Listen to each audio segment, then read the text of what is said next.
Selamat pagi, perkenalkan nama saya Yuyun Yunita Agustina, NIM AB 221111. Di sini saya mau mengadakan ujian OSCA yang bertema edukasi personal hygiene saat menstruasi pada remaja. Baik, di sini saya menyiapkan alat-alat yaitu ada pulpen dan buku. Ya, silakan masuk. Ya deh, masuk deh.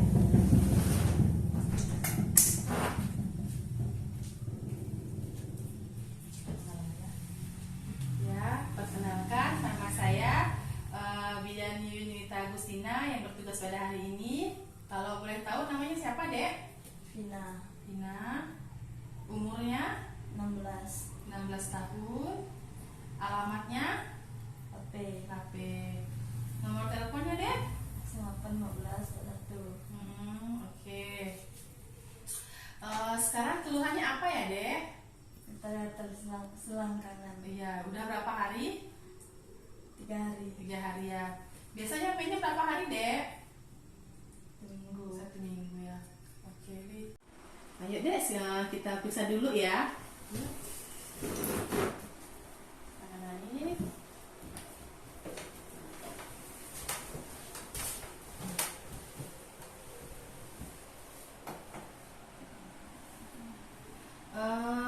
Di sini terasa nyeri gak, Dek? Atau terasa kayak panas? Karena panas. ya, sini sakit. Ya. Oke. Sudah. Yuk.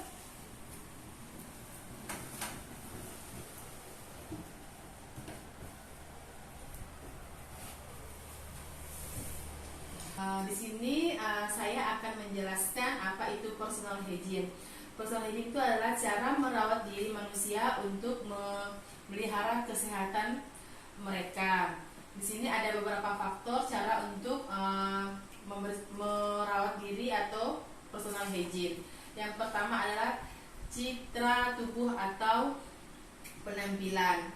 Di sini kita harus merawat penampilan kita atau menggambarkan pentingnya personal hygiene. Yang kedua itu adalah praktik sosial.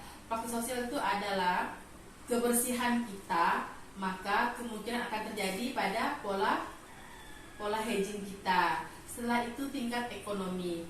Tingkat ekonomi itu kita memerlukan berbagai seperti contohnya nih dalam kayak kita beli sampo, sabun, setelah itu gosok gigi, dan semuanya pasti memerlukan uang. Dan berikutnya itu adalah pengetahuan tentang menstruasi. Kita harus mengetahui ada kebiasaan seseorang. Kebiasaan seseorang itu adalah kebiasaan melakukan perawatan kayak seperti mencukur. Setelah itu ada kondisi fisik, di mana kondisi fisik itu untuk merawat dirinya berkurang dan perlu bantuan untuk melakukannya. Nah, setelah itu kita harus mengerti nih bagaimana cara personal hygiene dalam menstruasi. Contohnya nih seperti kita melakukan perawatan wajah. Kan nih kalau seandainya kita udah semakin remaja, muka kita itu mulai tumbuh bintik-bintik jerawat. Jadi kita harus sesering mungkin membersihkan muka kita atau wajah kita. Setelah itu kebersihan rambut. Kebersihan rambut itu meliputi kalau seandainya kita jarang bersihkan rambut atau keramas rambut, pasti akan meningkatkan seperti kotombe atau rambut juga gatal ya. Setelah itu kebersihan komunital atau kebersihan tubuh atau komunital. Kebersihan itu tuh kita harus benar-benar melakukannya, karena seperti kalau kita itu menggunakan dalam yang terlalu ketat bisa mengakibatkan iritasi. Setelah itu kebersihan tubuh dan organ genital, di mana tubuh kita ini mudah lembab di bagian tertutup dan lipat-lipatan. Makanya sebaiknya kita harus sering menjaga kebersihan kita ya. Setelah itu ada kebersihan pakaian sehari-hari. Pakaian sehari-hari itu kita harus menggunakan celana dalam yang agak longgar atau yang berbahan katun. Setelah itu penggunaan pembalut. Penggunaan pembalut itu kita harus menggunakannya Dalam satu hari itu kita harus menggantikan 4-5 kali ya, tergantung banyaknya menstruasi kita. Di sini saya akan menjelaskan tindakan yang akan dilakukan personal hygiene saat menstruasi. Yang pertama, kita harus sering mencuci muka, paling tidak itu 3 kali sehari. Yang kedua, kita harus sering keramas minimal 2 kali sehari. Setelah itu kita harus mandi yang bersih minimal 2 kali sehari menggunakan sabun.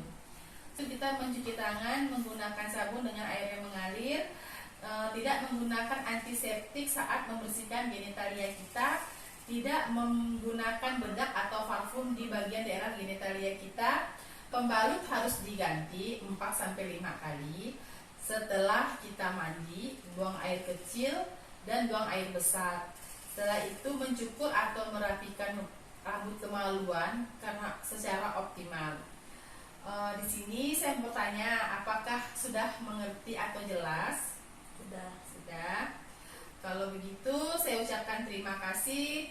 Kalau ada sesuatu dan lain hal, saya sudah ada menyimpan nomor teleponnya, nanti bisa dihubungi kembali. Oke, terima kasih.